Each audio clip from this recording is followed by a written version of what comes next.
નમસ્કાર દર્શક મિત્રો, હું જપન શાહ કાનમ એક્સપ્રેસ ન્યૂઝમાં આપનું સ્વાગત છે। જોઈએ આજના મુખ્ય અને મહત્વના સમાચાર। સુરતમાંથી આવી રહ્યા છે તાજેતરના સમાચાર। મુંબઈમાં આભ ફાટતા ગુજરાત મુંબઈ વચ્ચેના રેલ વ્યવહાર પર પડી અસર।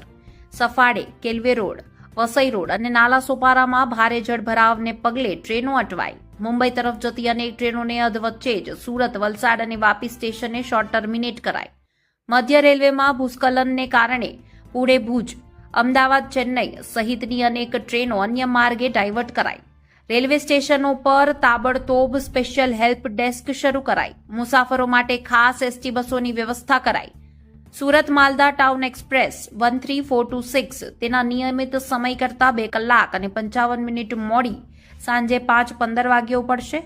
મુસાફરોને ઘરની બહાર નીકળતા પહેલા ટ્રેનનું કરંટ સ્ટેટસ ચેક કરી લેવા વિનંતી।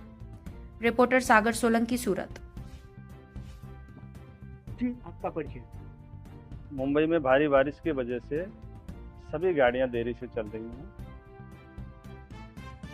उसके लिए हमने यात्रियों की सुविधा के लिए हमने हमारा हेल्प डेस्क भी लगा दिया गया है। पूरी हम कोशिश कर रहे हैं यात्रियों को असुविधा नहीं हो। जैसे ही पानी कम हो जाएगा हमारी गाड़ियां सब सुचारू रूप से चलने लगेंगी। अभी तक कितनी गाड़ियां लेट चल रही है? अभी लगभग हमारी सारी गाड़ी लेट कर रही है और हमने 5 गाड़ी वाया जलगांव डाइवर्ट की हैं और 12 से 15 गाड़ी हमारी शॉर्ट टर्मिनेट की गई। और सर, जो बॉम्बे सेंट्रल से गाड़ी आने वाली उनका क्या करना चाहिए? उनका बारिश की वजह से सभी गाड़ियां देरी से चल रही है। जैसे ही पानी कम होगा सभी गाड़ियां सुचारू रूप से चल रही है।